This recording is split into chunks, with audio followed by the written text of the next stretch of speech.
Hello friends, मैं सत्यम Saket music net mentors की ओर से आप सभी का हार्दिक स्वागत करता हूं। आज के इस वीडियो में हम लोग बात करने वाले हैं नाद की। पिछली वीडियो में हम लोगों ने ध्वनि के बारे में बातें की थी।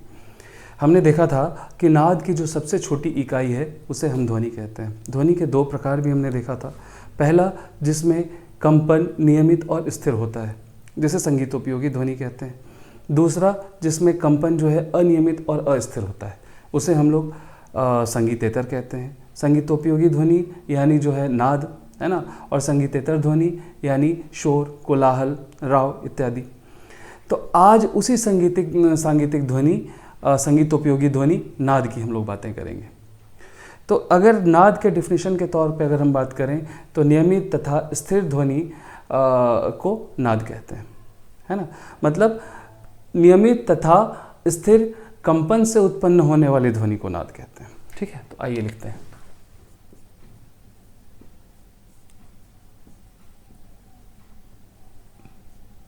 नियमित तथा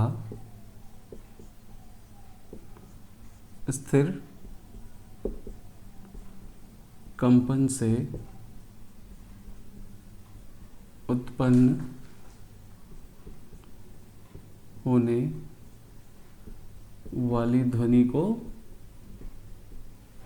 नाद कहते हैं। क्या कहते हैं? नाद कहते हैं। इसको इस तरह से भी डिफाइन किया जा सकता है कि नाद दो व्यंजनों से मिलकर बना है, न और द। न से नकार वायु और द से दकार वायु। नकार वायु मतलब प्राण वायु और दकार वायु मतलब अग्नि वायु। नकार वायु और दकार वायु के संयोग से नाद की उत्पत्ति होती है, ऐसा भी हम कह सकते हैं, है ना। आइए नाद के भेदों के बारे में बातें करते हैं। नाद के मुख्य रूप से अगर देखे जाएं तो दो भेद हैं। पहला है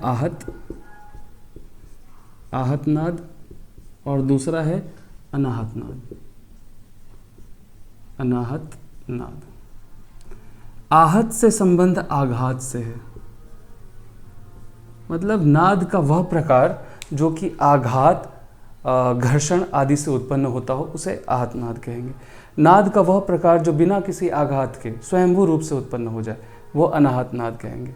आहत नाद प्रैक्टिकली पॉसिबल है, व्यवहार का विषय है हमारा, है ना। अनाहत नाद व्यवहार का विषय नहीं, यह उपासना का विषय है। आप जब भी अपने दोनों कानों को बंद करेंगे तो आपको एक ध्वनि की अनुभूति होगी, है ना। वही अनाहत नाद है ना। वो खुद ब खुद उत्पन्न होता रहता है, उस पर आपका कोई कंट्रोल नहीं होता, वो उपासना का विषय है। ठीक है, अगर डीप स्टडी करेंगे तो वैसी स्थिति में हमको नाद के 5 भेद नजर आएंगे मतंग के द्वारा। ठीक है, पहला है व्यक्त, दूसरा है अव्यक्त, तीसरा है सूक्ष्म, चौथा है अति सूक्ष्म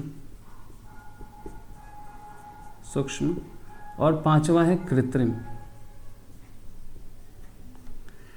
वहीं अगर शारंग देव के हिसाब से देखेंगे तो उनके हिसाब से भी नाद के 5 भेद हैं।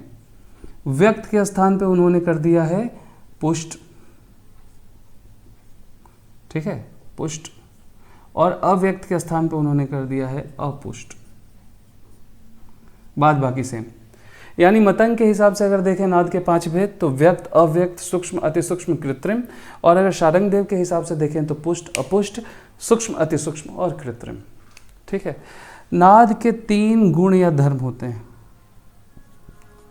गुण या धर्म कितने हैं? 3 हैं, है ना। पहला है तारता, दूसरा है तीव्रता और तीसरी है जाति। तारता का मतलब होता है पिच, तीव्रता का मतलब होता है इंटेंसिटी और जाति का मतलब होता है टिम्बर। तारता का मतलब नाद का ऊंचा नीचापन, नाद का वह गुण जो बताए कि नाद कितना ऊंचा है या कितना नीचा है, यह तारता कहलाता है। नाद का वह गुण जो ये बताए कि नाद कितना छोटा है या बड़ा है, वो तीव्रता कहलाता है। ठीक है। और नाद का वह गुण जिससे यह पता चल सके कि नाद का उत्पत्ति स्थान क्या है, वह नाद की जाति है ना। मतलब जब हम संगीत में अगर देखें सातों स्वर की बात करें, सारे ग म प ध नि, सारे ग म प ध नि, तो यहाँ पे हम देखेंगे कि सा से रे ऊंचा है, रे से ग ऊंचा है, ग से म ऊंचा है, म से प, मतलब हर स्वर एक दूसरे से ऊंचा होता चला जा रहा है। और अगर डिसेंडिंग ऑर्डर में देखें, सा नि ध प म ग रे सा, सब एक दूसरे से नीचे होते चले जा रहे हैं। सा से नी नीचा हो गया, नी से धैवत नीचा हो गया, ध से प। तो ये जो ऊंचा नीचापन वाला जो गुण होता है उसे हम तारता के अंतर्गत रखते हैं, ठीक है। जब हम लोग कोई भी गाना सुन रहे होते हैं तो कभी कभी ऐसा होता है कि गाना बज रहा है लेकिन वो बहुत कम, एक सीमित दायरे तक वो सुनाई देता है, ठीक है। और वही उसका वॉल्यूम अगर तेज़ कर देते हैं तो उसका दायरा बढ़ जाता है। तो यही नाद का छोटा या बड़ापन है। नाद को कम इंटेंसिटी से बजाया हमने, कम वॉल्यूम से बजाया तो वो कम दूर तक सुनाई देगा। वही अगर उसकी इंटेंसिटी बढ़ जाए, वही उसको अगर बड़ा कर दिया जाए, नाद को बड़ा कर दिया तो दूर तक सुनाई दे जाएगा, है ना। यही है तीव्रता, इंटेंसिटी नाद की। तीसरी है नाद की जाति। नाद कहाँ से उत्पन्न हो रहा है? नाद हारमोनियम से उत्पन्न हो रहा है, मानव गले से उत्पन्न हो रहा है, तबले से उत्पन्न हो रहा है, नाल से उत्पन्न हो रहा है। ये जो पता करने की जो टेक्निक है, ये जो नाद का गुण है, वो टिम्बर यानी जाति होता है। नाद की जो तारता है यह आंदोलन संख्या पर डिपेंड करता है। आंदोलन संख्या जितना ज़्यादा नाद उतना ऊंचा, आंदोलन संख्या जितना कम नाद उतना नीचा। तीव्रता जो है ये कंप विस्तार पर डिपेंड करता है। कंप विस्तार जितना ज़्यादा नाद उतना ही बड़ा, कंप विस्तार जितना कम नाद उतना ही छोटा। जाति जो है उपस्वर, हार्मोनिक्स, ओवरटोन, सहायक नाद पर डिपेंड करता है। मुख्य नाद के साथ जो नाद की उत्पत्ति होती है ना, वो सहायक नाद कहलाता है। तो जाति जो है वो सहायक नाद पर डिपेंड करता है। तो आशा एवं उम्मीद है कि हमारे इस वीडियो से आपको ज़रूर कुछ ना कुछ सीखने को मिला होगा नाद के बारे में। अगर सीखने मिला है तो हमारे इस वीडियो को लाइक करिए, चैनल को सब्सक्राइब करिए। अंत तक हमारा वीडियो देखने के लिए बहुत बहुत धन्यवाद।